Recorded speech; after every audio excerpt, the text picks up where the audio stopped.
Welcome to the Banker Lamp. Please enjoy the video. You begin by confirming prerequisites. Make sure you run Windows 10 or 11 and have a good microphone plugged in.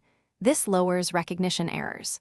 Once ready, open Settings, then Accessibility, then Speech, or use Control Panel Speech Recognition to launch the wizard. Follow on-screen prompts to set your microphone and choose language.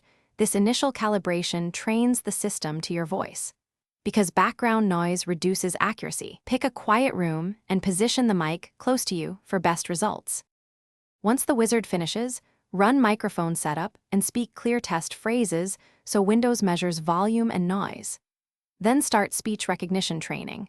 Read the sample passages slowly and naturally because the software adapts to your pronunciation and cadence. Make sure to enable online recognition and cloud improvements if you want continuous accuracy gains.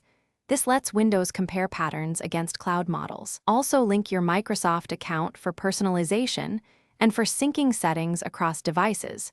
To finish, enable the wake word or assign a hotkey so you can start and stop recognition quickly. Then create and test a few custom voice commands and try dictation in Notepad to verify punctuation handling. Once done, make sure to review the speech dictionary for frequently misrecognized terms and add those entries. If accuracy lags, retrain the model, update or reinstall microphone drivers, and reduce background noise. This single troubleshooting tip often resolves the majority of recognition problems. Thanks for watching. If this was helpful, leave a like and consider subscribing. See you next time.